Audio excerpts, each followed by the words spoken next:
Okay, guys, I think you all know me. If not, it's because I was not the stone in the shoe that I commonly am in the department. I am Rodrigo Castellanos. I did my bachelor, my master, and my thesis here, as you will see. And I decided to come back. I still don't know why, but here I am. And I will show you a bit of my career, let's say. It's not so passionate as Juanma or Tony's. So regarding my academic journey, I would say that it starts from the very beginning. So I did my bachelor here I started in 2013. I am young, but I am old enough to see already the old logo of Carlos III University. And there I decided to stay here. So I felt at home, so I stayed and I did my master's, okay? And now with the new logo, okay? And I stayed for the 2 years of the master. You know that this is a 1.5 year, but I decided to extend it. No? And I extended it through Erasmus. I will. And Erasmus stay in TU Delft for 6 months. And at that time, Manuel Soler was not that tough, so I managed to start the PhD together with the masters. And, and I also took the advantage that I was already in TU Delft, so I took the chance of doing the Erasmus Plus together with the PhD stay, right? So basically, this is what I did. So trying to save time, I don't know why I was running so much. There was no need. There is no need, guys, okay? So basically, I did my research stay at the very beginning of my PhD, which is not really conventional, let's say. Commonly, you go for a research abroad to learn something new from another guys. I knew nothing, so they said, okay, go to TU Delft and learn something. And this is what I did, no? And then I came back. I stayed here for almost 4 years, so from February 2019 till December 2022, when I defended my thesis, which is this name. Yeah, whatever, like Tony, it's not really important. If you care about the topic, ask me, okay? Then, if I keep talking about my academic position, but from a work perspective, let's say, I consider the PhD as a work per se. You feel it, the guys that you are doing the PhD. Actually, you are a researcher, full-time researcher. You are teaching, and sometimes you are managing stuff that you shouldn't, but sometimes you have to, right? Like in my case, I was in charge of purchasing things within my group, for instance. So I was like the new Olympia that we have, no? I was doing research, being Olympia, and also teaching. And I have to say that I like it a lot. I learned a lot from that, no? So that was for me a really good experience. But not only that, it was not enough for me. So you will see that I like overlapping things, right? So there was a point after the first year of the PhD that I said, okay, it's not enough, so let's suffer a bit more. And I joined Fundación Madrid Más D as a vocal estudiante, which is basically like a student, member of a committee, let's say. Then, when I finished the PhD, I became an academic full member of the committee, in which we are evaluating, let's say, the quality of the new bachelor and master degrees that are to come in the Madrid community area. Okay? So I am still in there. And as I was telling you, I don't really like not overlapping things. So I was a bit tired of the conditions that I was having here at the uni, money-wise, and I decided to join INTA. Okay? So I was not finishing my thesis. I was having left 1 year to go, and I moved away, and I went to INTA, in which I was personal laboral. Sorry for that, it's in Spanish. But basically, I was kind of something between junior, senior researcher. In INTA, you don't really know what you are. You just do research. And this is what I was doing. And at the beginning, this is what you have a dot in the middle. I was in the aerodynamics, and it was theoretical and computational aerodynamics branch. And then I changed to the missile branch, even though I didn't do any weapon. Okay? But again, as I was telling you, I like overlapping. So there was a point that I was an INTA, and I realized that I was not teaching anymore, and I was not sure about my future. And I said, man, if you want to come back to the uni, you need to teach. And I said, okay, I cannot stop it. So I went to Universidad de Castilla-La Mancha in Toledo, which is my hometown, and I was doing the PhD together with my job in Fundación Madrid Más D, together with INTA, together with Castilla-La Mancha, teaching in the afternoon, working like something like 20 hours a day, not sleeping that much. And somehow I managed, and I was teaching 2 full courses on Universidad de Castilla-La Mancha. And when I finished the PhD, there was a gap, a huge gap there. And I said, okay, I need something else. Then I went to UNIR, okay? UNIR is Universidad Internacional de La Rioja. I was not teaching there. I was supervising master thesis on a master program on CLD. So as you see, I like doing many things. And there was a point that I was tired of doing so much, and I decided to come back. And this is where I am right now. Now I am having only the Fundación Madrid Más D stuff and the uni. Okay? I'm trying to focus a bit. I'm thinking that I am already a bit old, so I want to focus. Sorry, I didn't comment on. because I'm seeing two different things. I didn't comment on this star, okay? There was a point that I got the accreditation. Now this is not that critical for you, but I will comment on that, okay? I was, I think, one of the last people that managed to get accreditation for ayudante doctor, contratado doctor, and profesor de universidad privada. Okay? The one for ayudante doctor doesn't exist anymore. I got it just in case, and now I'm thinking I got it. But I will talk about that. So about my current situation in the uni right now, it's a bit open, to be fair, right? I am not a postdoc, but I am not a senior professor, so I need to develop myself somehow, no? And basically what I identified that I have to do is to develop my own research line. These are some ideas that I have. This is what I like doing, basically, no? And this is something that I will not do by my own, no? I have to consolidate a group.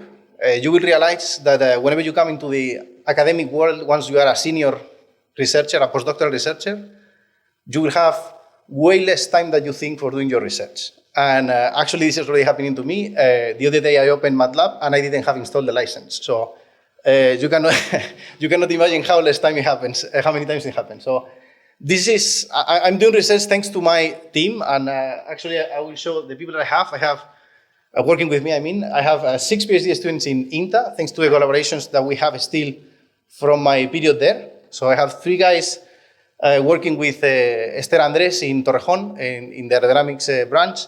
And then in the optoelectronic branch, we have another 3 PhD students in Marañosa.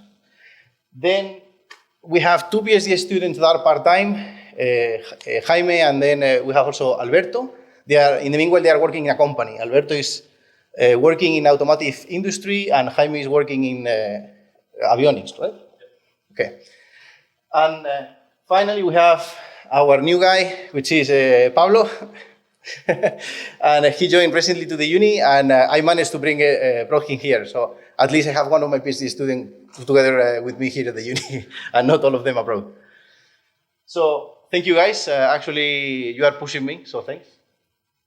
And now let's talk a bit about the possibilities that you have if you want to stay in academia after your PhD, okay? In my case, it was a bit random, let's say. I went to something like this industrial-ish. It is supposed to be a research center. INTA is supposed to be a research center, and I emphasize, is supposed to. They don't do that much of research.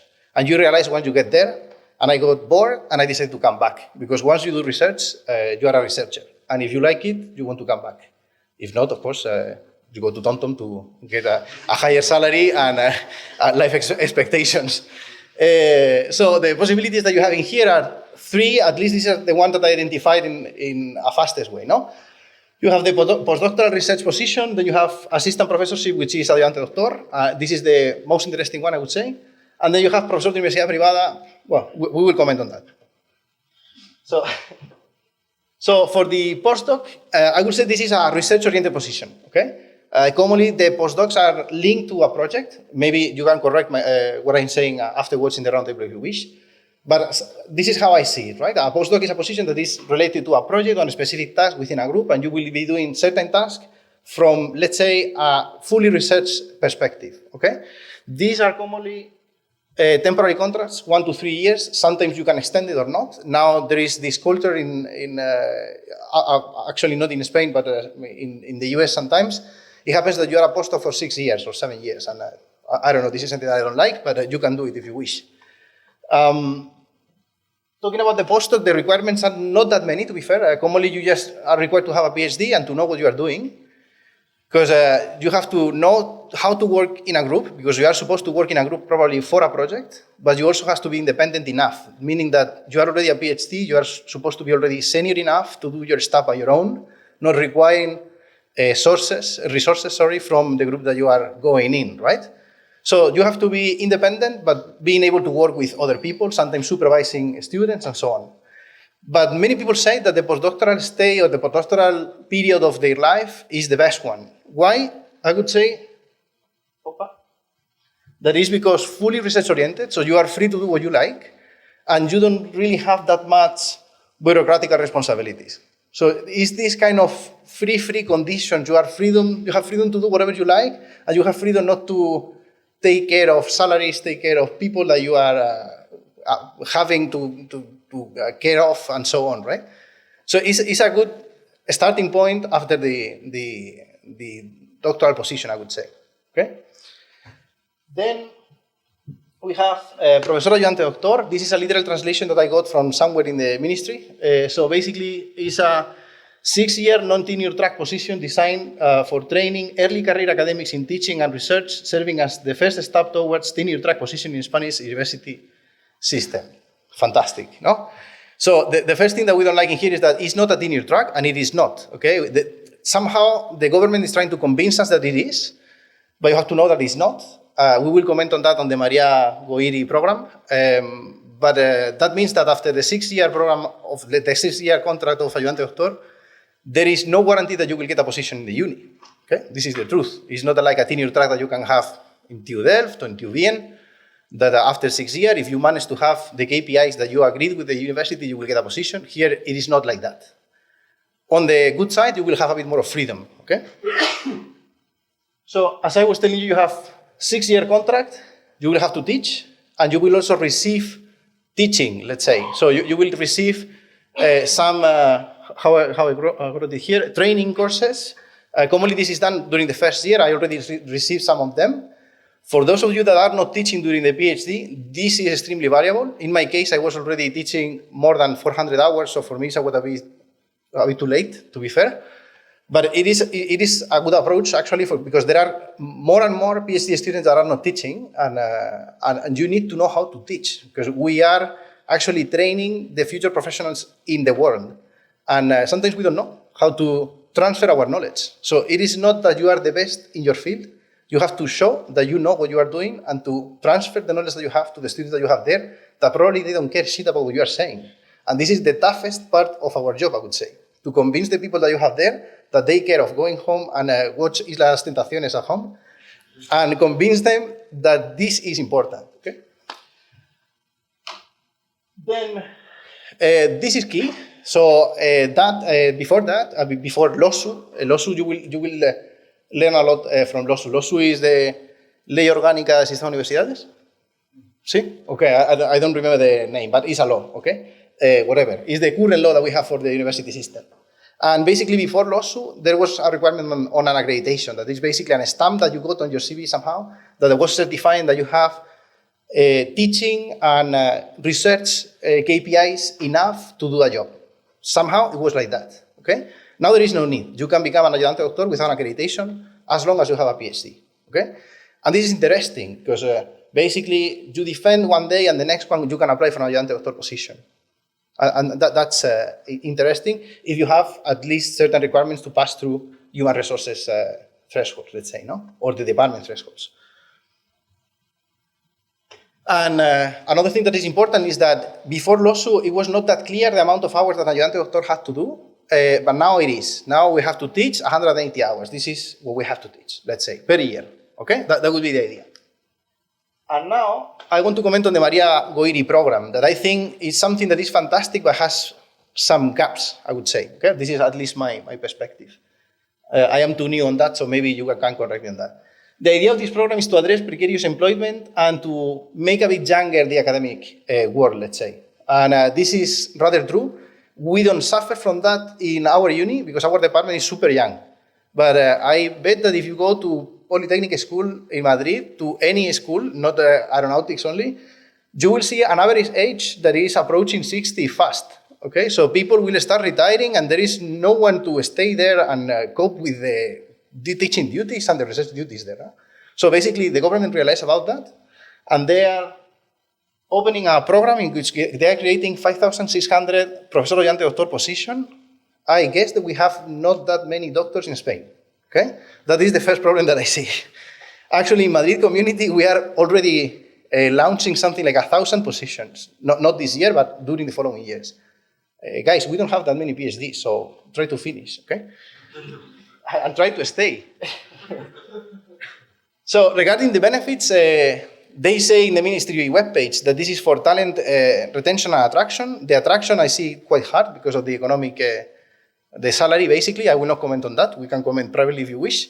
But the talent retention is something that is true. So if you want to stay in Spain, whatever reason you have, I don't really care about the boundary conditions, but if you want to stay, before this program, it was tough to find an ayudante doctor position. Now there are plenty of them. They are like mushrooms. They are popping up, plenty of ayudante doctor positions. Okay, there are unis promoting positions and they don't have candidates for that because they need to get them. Okay, and the good thing is that you have an improved career prospect for the early stages. So instead of doing a postdoc, if you can, you want to renounce to your freedom, you can actually go for an ayudante doctor position.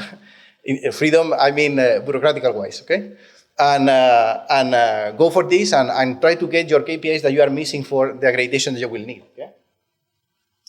So this is something that I was thinking of removing, and actually I had a talk yesterday with the vice rector of PDI here in the uni, Pablo, because this is something that is not sure yet. Apparently, the program is telling that after the 6 years, there is a commitment of consolidation from the uni. But even the government doesn't know how this is going to be done because the money from the government is coming till the 6th year. After that, there is no money from the government. Then basically we are giving the economical burden to the unis that they will have to consolidate many people, like 5,600 all of a sudden. So this is something that, yes, know that this is written, but we don't know yet how it's going to be done. Okay? But somehow there is this commitment. There are profesor titular if you have the KPIs or PPL. Sí, I'm going to that. So if you decide to go for an ayudante doctor position, I guess it's because you want to become a professor. Otherwise, I tell you already in advance, go to the industry and get more money. And so if you stay here for, let's say, 3, 4, even 6 years for ayudante doctor position, take into account that you will have to go for the accreditation and fight against ANECA, which is going to be your best friends for the rest of your career. And basically, the accreditation that you have to get is mandatory, and is the accreditation for profesor titular de universidad, which is an associate professorship, no? So there are some new aspects that pop up with LOSU. The first one is that it requires at least 9 months outside the institution at which you got the PhD, okay? That means that if you are getting the PhD here at Carlos III University, you require at least 9 months to go away during the postdoctoral period of your life, let's say. This is something that you can do while doing a postdoc here at Carlos III, for instance, and taking some postdoctoral stays, summing at least these 9 months. But you have to leave the uni. You have to show that you have some independence, okay? And then basically the key evaluation criteria that you will have is research-wise, teaching, and knowledge transfer. I will show you the tables that ANECA is providing to us. And some recent updates in here is that they are becoming, let's say, a bit more philosophical. So it is not just about numbers. Now you can justify yourself, let's say. It's like when the exam is justify your answer. So you can do it now. Apparently, ANECA is reading what we think. And you can motivate within your CVs in a qualitative way which are your KPIs. Saying that, yes, I have only one paper, but this is the best paper that you will find in Spain, for instance. No? Because this is something that you will have the possibility to conclude. So this is more or less the standards that we are asked for. And I will not enter into the detail, but they change many things. And I pointed out in red. I think Manu will share with you these slides. Maybe? Okay. If not, you can go to ANECA webpage. Okay, it's public. But the idea is, for instance, project-wise, they are only accepting 3 contributions, even though you have 20 of them. So you will have to choose which one you use. For the research part, in terms of publications, they only accept 8 items. And at least 5 of them has to be actividad investigadora that are basically papers, okay? You can add more papers, but then you are not targeting the 122 and 123. So, but at least at maximum you have to put 3 items and 2 items. So you have to play a bit and decide where to go to maximize the points that you get, right? And this is on the research side. On the teaching side, there is a constraint that is stopping many of us, including myself, which is that you have to be at least 4 years permanent full-time contract for teaching duties within a public academic institution, okay? And the PhD doesn't count as a full year, it counts as half, because you are not supposed to be fully teaching, but assisting on the teaching, okay? That means that after your PhD, most probably you will have 2 years already of experience, and then you will need another 2 years as a postdoc, or something like that, or ayudante doctor, okay? And to consider a full-time year, that means 60 hours per year-ish. And something that I pointed out that is not that relevant, but is relevant for you guys because you can start doing that, is to supervise master and bachelor thesis, okay? This can help you out a lot on how to supervise someone and how to deal with someone that doesn't really know what he's doing or she's doing. And it will already provide you some mentoring aspects that you can gain during the PhD, and it counts on an ECA, okay? So I encourage you to do so. So now about profesor de universidad privada, will go really fast. I am not really sure about what I wrote here, but this is my feelings, okay? Maybe we can discuss on that. This is primarily teaching focus, but it depends on the institution that you go. But most of the institutions care more about how much teaching you do rather than how many papers you publish, okay? Then you have the contract conditions that vary completely. I wrote here that salaries often are lower than the public universities. Well, this is starting to change. I bet that if you ask for a salary in Universidad Europea de Madrid, you will be surprised, okay? So yes, you have opportunities outside the public institution. And then requirements are commonly not that high because we don't have that many top-level researchers that want to work in private institutions in Spain for whatever reasons. I will not enter into that.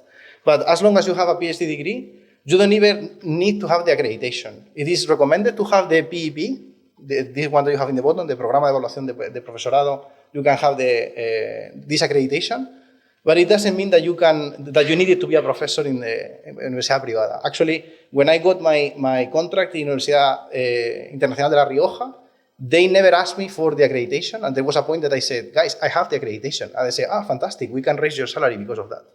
So, yes, you don't need it, but it's interesting you have it, okay? So just to finish, I would say that the pathways that you have from an academic perspective are these three. So postdoctoral research with a bit more of freedom, ayudante doctor, with the idea of staying in academia, let's say in a public institution in this case, and they have the private university position, of course. Then I encourage you to leverage your opportunities. Right now, the Maria Goiri program is a really nice opportunity that I don't know how many years will last. So take advantage from that if you manage. And don't forget about an ECA accreditation. So try to strengthen your portfolio as much as you wish. Okay, so keep that in mind. And that sentence I added here, I think is important. We sometimes forget about networking and how important it is. There is a point that you will be already a doctor and you will be alone, and you are supposed to be independent. And this is something that you will not be. I already tell you in advance. There will be a day that you will have a PhD title in your wall. Your mama and your papa are going to be super proud of you, but you're going to be alone and you don't know what to do. So your network is key. So if you go for a research stay and you make good friends, keep the friends, keep strong bonds, and have a network all around. So they can help you out a lot, okay? So that's important. And I think the key takeaway of this talk, that I think it was rather longer than 10 minutes, sorry for that. We have academic careers in Spain. Right now, I think we have plenty of opportunities, and the ayudante doctor possibility in the Maria Goiri program is key, but the success here is the preparation. So you have to be aware of the accreditation that you want to get, the adaptability, because many things changes in the uni, and above all, the persistence. You have to be persistent, otherwise you will fail, okay? And yeah, that was it. So if you stay here, just find your own way and build your own group and blah, blah, blah, okay?